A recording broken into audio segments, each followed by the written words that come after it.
I was running late to meet my fiance's intimidating billionaire father for the first time. On the way, I gave my last $20 to a man who needed money for a bus ticket. When I finally arrived at the mansion, flustered and broke, the man who opened the door to greet me was him. Before we get into it, I'd love to know, what city are you watching from today? And be sure to subscribe for more stories every day. Okay, let's head to that bus station. I was late, and I was nervous. Today was the day I was finally going to meet the legendary Walter Sterling, my fiancé Max's father. Max always described him as peculiar, a reclusive billionaire with a very specific worldview, to put it mildly. The only thing he had stressed to me over and over was the importance of self-reliance. "Don't ask him for anything, Abby," Max had told me countless times.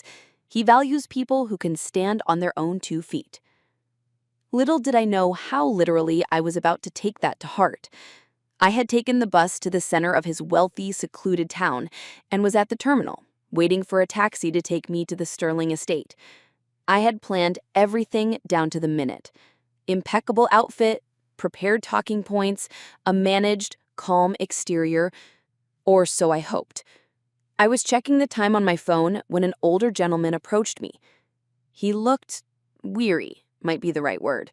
He was well-dressed, in a good overcoat, but his hands were trembling slightly, and there was a look of quiet, desperate panic in his eyes. "Excuse me, miss," he said, his voice a bit raspy, but polite. "I wonder if I might trouble you for a moment." He explained that he had lost his wallet. He had a ticket to the next town over, where his family was waiting for him, but he had no money for the bus fare to get there. "I just need $20, he said, his face etched with worry. "I swear I'll pay you back as soon as I arrive." I looked into my own wallet. I had exactly $20 in cash. It was the money I had set aside for my own taxi fare to the mansion. I hesitated for a fraction of a second. Max had been so clear about not asking for anything. Arriving late and needing to borrow cab fare was certainly not the ideal first impression. But then I looked at the man's face. There was a genuine sincerity in his desperation, and my grandmother had always taught me that helping someone in need was the most important currency of all. I made a choice. "Of course," I said, pulling the bill from my wallet and handing it to him. "Here you are. I hope you have a safe trip." "Oh, thank you, young lady. God bless you," he said, his relief palpable. "I will not forget your kindness." I watched him hurry off to buy his ticket. I felt a small pang of anxiety about being out of cab fare, but also a strange sense of peace for having done the right thing. I looked at my phone. It was now unavoidably late. The Sterling estate was a good 2-mile walk from here. My only option was to start walking. With every step I took along the manicured suburban road, my nervousness grew. My carefully chosen outfit was starting to feel rumpled, my hair was no longer perfect, and the prospect of arriving sweaty and out of breath to meet my billionaire future father-in-law was not exactly the scenario I had envisioned. The "don't ask for anything" rule had just taken on a new meaning. Now I would be arriving, asking for forgiveness for my tardiness, with a bizarre story to tell. If Max was right about his father valuing self-reliance, I was about to fail spectacularly at the very first hurdle. But in the midst of the mild panic, a small voice in my head whispered that, despite the consequences, I had done the right thing at the bus terminal. And for that small moral victory, maybe, just maybe, everything would turn out okay. Or maybe not. The truth is, at that moment, as I saw the imposing gates of the Sterling estate in the distance, I had no idea how strangely and completely right I was. I watched the old man disappear into the bustling bus terminal, a small, grateful figure swallowed by the crowd. The quiet, warm feeling of having done a good deed lingered for a moment, a fragile bubble of peace that was immediately burst by the harsh, cold reality of my situation. I looked at my phone. 3:42 p.m. I was supposed to be at the Sterling estate, a full 2 miles away, at 4 o'clock sharp. My taxi money was gone, clutched in the hand of a stranger on his way to another town. My only option was to walk. The walk was a long, slow, and sweaty journey into the heart of my own anxiety. The sun beat down, and the elegant but impractical shoes I had chosen for this meeting began to rub my heels raw. The perfectly pressed dress I had spent an hour steaming that morning now felt rumpled and stuck to my back. With every step I took past the towering gates of another impossibly grand estate, my confidence withered.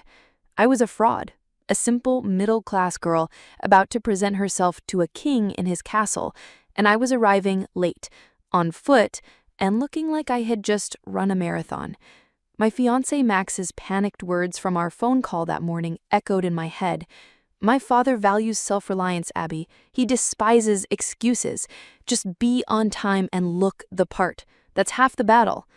I had already lost that battle before I had even arrived on the field. When I finally reached the imposing gates of the Sterling estate, my heart was pounding, and not just from the walk. I announced myself to the cold, impersonal voice on the intercom, and the massive gates swung open. The driveway was a long, winding ribbon of gravel that seemed to stretch for an eternity, and at the end of it, standing on the grand columned porch of a house the size of a hotel, was Max, and he was not smiling. He was pacing, a caged tiger of pure, unadulterated panic, constantly checking his expensive-looking watch. The moment he saw me hurrying up the final stretch of the driveway, his face, which had been a mask of anxiety, contorted into a look of pure, horrified disbelief. "Abby, my God, where have you been?" he hissed, his voice a low, furious whisper as he rushed down the steps to meet me. "You're 25 minutes late. He's been waiting. I told you the one thing he hates is tardiness, and look at you. Your hair is a mess. You're flushed." "I am so sorry, Max," I said, my voice breathless as I tried to catch my breath. My car didn't break down. I had to take the bus, which was late, and then I had to walk from the station." "You walked," he said, his voice an incredulous squeak. "Why on earth would you walk? Where was the taxi money I gave you?" I took a deep breath. I gave it to someone," I said, the words sounding even more foolish now than they had in my head. There was an old man at the bus station. He had lost his wallet, and he needed $20 to buy a ticket to get home to his family, and it was the only cash I had, and he looked so desperate, so Max just stared at me as if I had just confessed to a murder. "You what?" he whispered, his voice full of a stunning, horrified disbelief. "You gave your taxi money, our taxi money, to some bum at the bus station? Today? Of all days, you chose today to be a saint?" He ran a frantic hand through his perfectly styled hair. "Abby, what is wrong with you? Do you have any idea how that sounds? You're about to meet my father, a self-made billionaire who believes in nothing but strength and self-reliance, and your opening story is that you were too foolish to hold on to your own money? He's going to think you're an irresponsible, naive, and simple-minded fool." Just as the full, brutal weight of his words was crashing down on me, the grand front door of the mansion opened wider. A woman, his mother, Helen, stood there. She was impossibly elegant, her face a mask of cool, polite inquiry, but her eyes were as cold and as hard as the diamonds at her throat. She had clearly overheard every single word. "Well, well," she said, her voice like the tinkling of a chilled glass. "It seems we have a philanthropist in our midst. How very noble." She looked me up and down, her gaze lingering for a moment on my dusty shoes and my rumpled dress, and a small, cruel, almost imperceptible smile touched her lips. "And how impractical. Perhaps you should have saved some of that charity for yourself, dear," she said, her voice a sweet, condescending purr. "You look an absolute fright." I stood on that porch, judged and condemned before I had even been allowed to step inside. My fiancé, the man who was supposed to be my partner, was looking at me not with love, but with a profound and deep sense of shame. His mother was looking at me as if I were a piece of trash that had washed up on her perfect, expensive doorstep. I was at my lowest point, a stranger in a strange land, completely and utterly alone. Max, perhaps your friend, her mother continued, her voice sharp and final, would like a moment to try and compose herself in the powder room. My husband is in his study, and he has been waiting long enough. I felt the last of my own strength begin to crumble. I was about to turn, to run, to flee this house of cold, hard judgment and never look back. But then I thought of the old man at the bus station. I thought of the look of pure, unadulterated gratitude on his face, and I thought of his final words to me: "I will not forget your kindness." A new, strange, and defiant resolve hardened in my heart. I took a deep breath, lifted my chin, and looked my future mother-in-law directly in the eye. I walked past my stunned fiancé, over the threshold, and into the house. I had no idea that the one person I had helped that day, the one person whose opinion I hadn't even considered, was the only one in this entire, vast, and cold mansion whose opinion truly mattered. My fiancé, Max, was a bundle of frantic, apologetic energy beside me, his hand gripping my arm a little too tightly. His mother, Helen, led the way down a long, impossibly grand hallway, her back ramrod straight, her every movement an exercise in cold, regal judgment. The house itself was a fortress of wealth, with soaring ceilings, dark wood paneling, and ancestral portraits that seemed to watch my every unworthy step with disdain. "Just be agreeable, Abby," he whispered, his voice a low, desperate plea in my ear. "Just don't argue. He'll probably talk about fiscal policy. Just nod and smile. Please, just get through this." I didn't have the heart to tell him that I had already failed. My dress was rumpled from my long, sweaty walk. My hair, which I had spent an hour on that morning, was a mess, and my spirit, which had been so full of a nervous, hopeful energy, was now a bruised, beaten thing. I was a fraud, and I was about to be exposed. Helen stopped in front of a pair of massive, imposing oak doors. She knocked once, a sharp, formal rap that echoed in the silent hall. A voice from within, a voice that was both raspy and strangely, terribly familiar, called out, "Come in." My heart gave a sudden, strange lurch. I knew that voice, but from where? Helen pushed the doors open and stood aside, gesturing for me to enter with a look on her face that was a mixture of a hostess presenting a prize pig and an executioner presenting the condemned. I took a deep breath and I walked into the lion's den. The study was a cathedral of books and old money. The walls were lined from floor to ceiling with thousands of leather-bound volumes. A fire crackled in a massive stone fireplace, and in the center of the room, behind a desk the size of a small car, sat the man himself, the legend, the reclusive, intimidating, and notoriously difficult billionaire, Walter Sterling. But as my eyes adjusted to the dim, warm light of the room, my mind refused to process what I was seeing. He was not the formidable, suited titan of industry I had imagined. He was sitting behind his grand desk, but he was wearing the same, slightly worn but good overcoat he had had on before. His silver hair was a little windswept, and his eyes, the same kind but sharp blue eyes that had looked at me with such desperation just an hour ago, were fixed on me. It was him. It was, without a single, solitary doubt, the man from the bus station. The world seemed to tilt and spin. The air in my lungs turned to ice. It was not possible. And yet, it was happening. The man I had given my last $20 to, the man I had pitied, the man whose kindness I had not forgotten, was the same man who held my entire future in his hands. My fiancé, Max, who had followed me into the room, saw him and froze, his own face a mask of pure, uncomprehending horror. "Father," he stammered, his voice a disbelieving squeak. "What "What are you doing? Why are you dressed like that?" Walter Sterling completely ignored his son.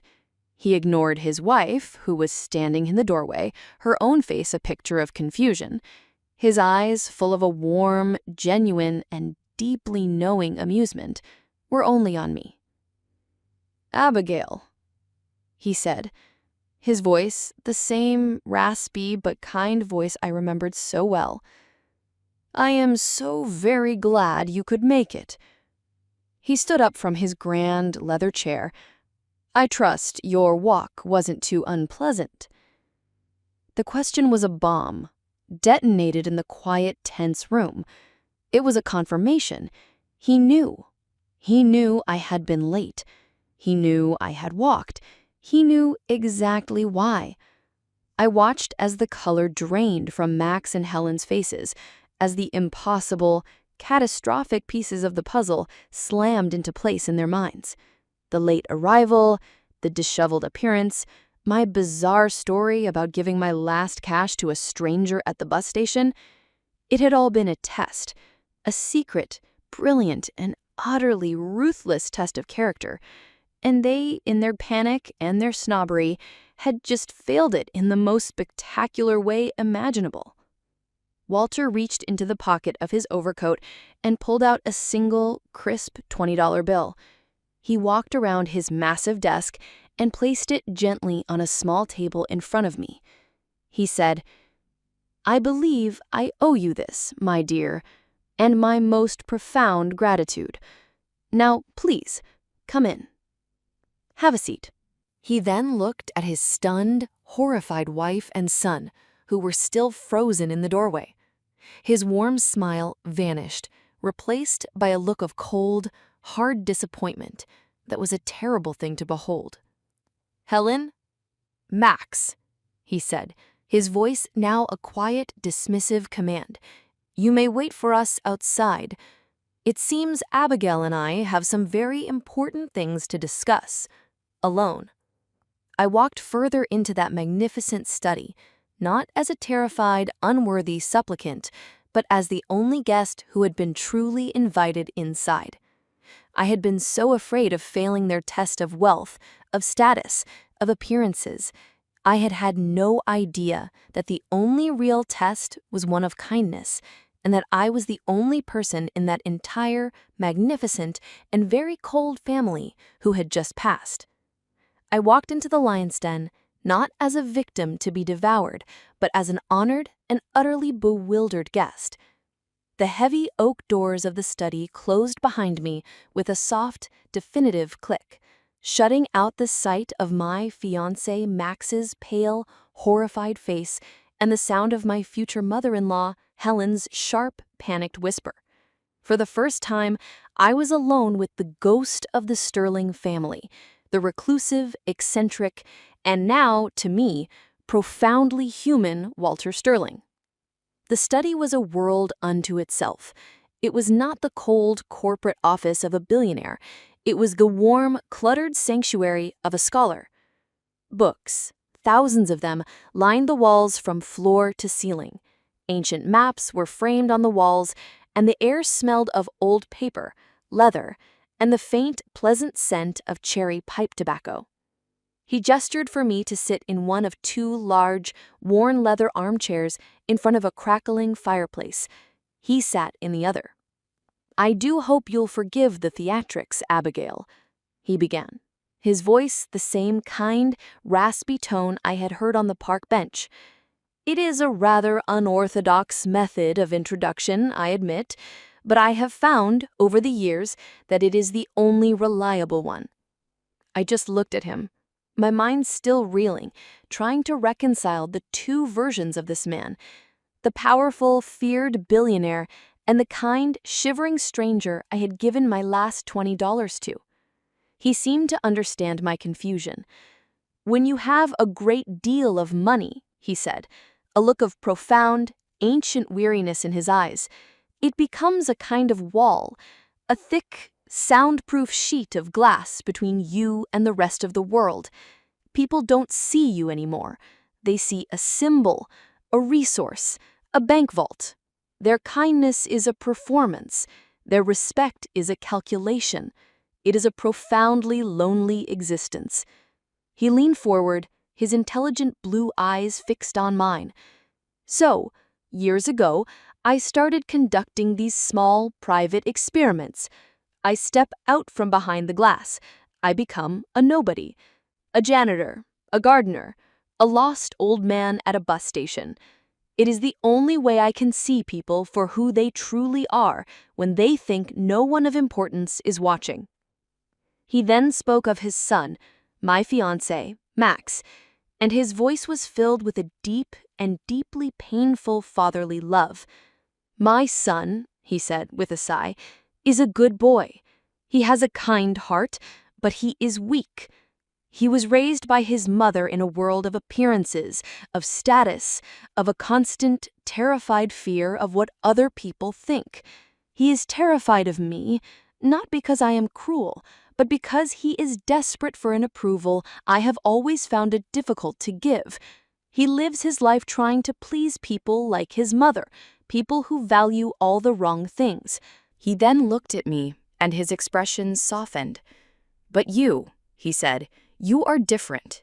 You were late for what he had described to you as the most important and most terrifying meeting of your life, and you were late for the best possible reason.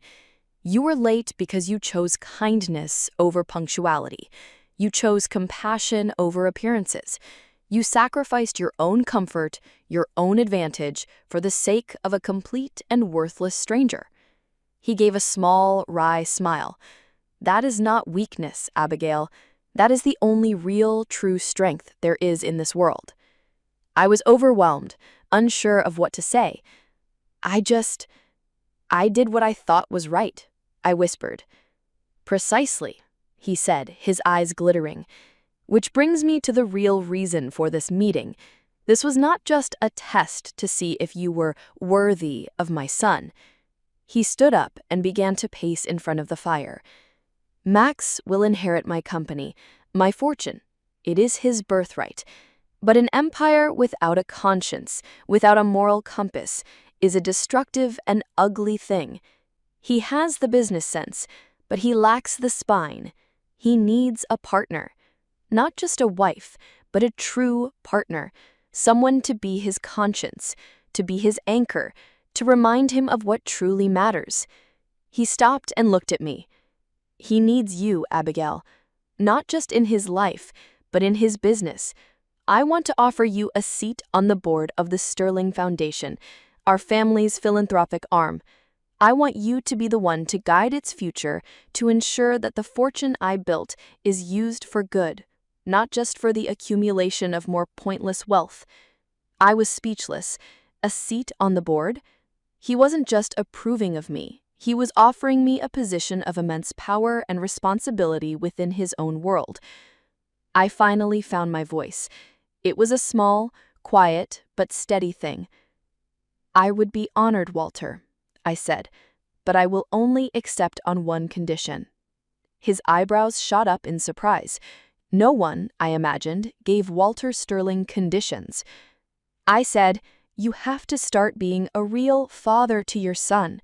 He is a good man. He loves you. But he is lost and he is terrified of you. He doesn't need your tests or your games or your approval from a distance. He needs his father's guidance. He needs your love, not just your respect." He stared at me for a long, silent moment, his expression unreadable. I thought for a second that I had gone too far, that I had overplayed my hand. And then he let out a deep, rumbling laugh, a sound of genuine, surprised delight. "A woman of character indeed," he said, a look of profound and deeply moved respect in his eyes. "You are, of course, absolutely right. It seems my games are over. It is long past time I learned how to be a father again." He stood up and walked to the massive oak doors of the study. "Thank you, Abigail.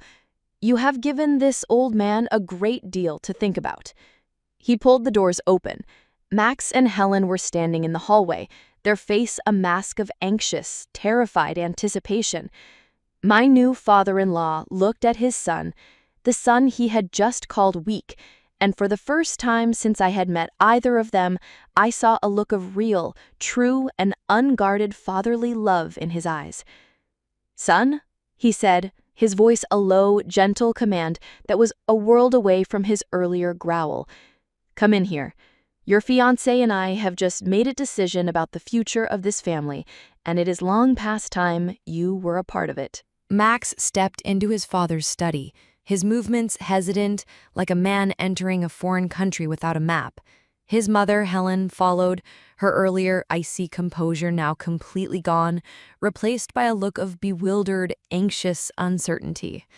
I was still sitting in the large leather armchair by the fire, a quiet observer to a family drama that had, in a strange and unexpected way, become my own. The air in the room was thick with the weight of 20 years of unspoken words, of a father's pride and a son's pain. Walter Sterling, the formidable billionaire, did not return to his throne-like chair behind the massive desk. Instead, he did something I never would have expected. He walked over to a small, elegant bar cart in the corner of the room. "Son," he said, his voice quiet, the earlier authority now replaced by a tone of raw, unfamiliar vulnerability. "What can I get you to drink?" It was a simple question, but it was a peace offering. A father, for the first time, asking his son what he needed instead of telling him what he should be. Max just stared, his own face a mask of confusion. I don't know, Dad," he stammered. Walter poured 3 small glasses of a dark, amber-colored whiskey, a whiskey that I was sure cost more than my monthly rent. He handed one to his son, one to me, and kept one for himself. His wife, Helen, he completely ignored. She just stood by the door, a ghost in her own home, slowly realizing that the power she had once wielded in this family had completely and totally evaporated. "To new beginnings," Walter said, raising his glass. It was a toast not of triumph, but of a quiet, fragile hope. We all drank. The conversation that followed was not an easy one. It was stilted, awkward, and full of long, painful silences. But it was honest. For the first time, I watched as my fiancé and his father spoke to each other not as a disappointment and a dictator, but as 2 men, flawed and wounded, trying to find their way back to each other. Walter admitted his own failings, his pride, his foolishness in trying to force his son into a mold he was never meant to fit. And Max, for the first time, spoke of the profound, lifelong pain of his father's rejection, of the constant, crushing weight of never feeling good enough. Through it all, I remained silent. This was their story, their history to unravel. My role, I now understood, was not to be a participant, but a catalyst, a quiet, steady presence that had, through a simple act of kindness to a stranger, created the space for this difficult, necessary healing to begin. It was near the end of their long, painful conversation that Walter turned to me. "Abigail," he said, his voice full of a new, profound respect, "my offer stands. I want you on the board of the foundation. I need you. This family," he looked at his son, then at his wife, and then back to me, "needs your compass. It has been spinning without a true north for too long." Before I could answer, Max spoke up, his voice clear and strong for the first time that night. "She will accept," he said, looking at me with a love and a pride that was a world away from the panicked shame I had seen in his eyes on the porch, on one condition, that I get a seat on the board too, not as an heir, as an apprentice. "It's long past time," he said, looking at his father, "that I learned what this family's legacy is really supposed to be about." Walter Sterling looked at his son, and for the first time, a real, genuine, and deeply proud smile spread across his face. He said, "I think that is an excellent idea." Our wedding, 3 months later, was a small, quiet, and beautiful affair. It was not at a country club or in a grand ballroom. It was held in the magnificent, sprawling rose garden of the Sterling estate. And the man who walked me down the aisle, as my own father had passed away years ago, was Walter.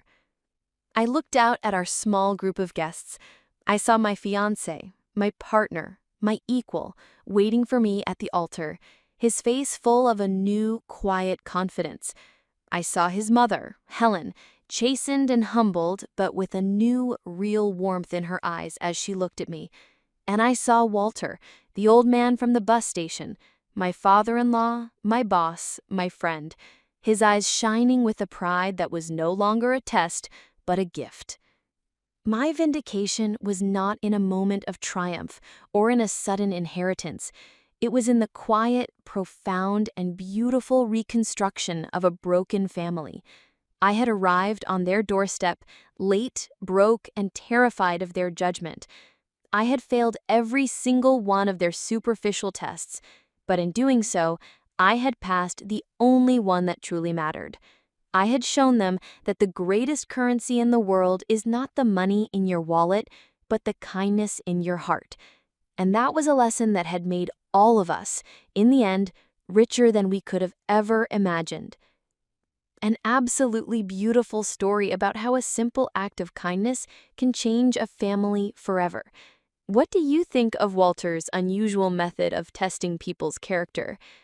Let us know your thoughts in the comments below. If you were touched by this wonderful story of a second chance, please show your support by hitting that like button and be sure to subscribe for more heartwarming stories. Don't forget to click the notification bell so you never miss an upload. Thanks for watching, and we'll see you in the next one.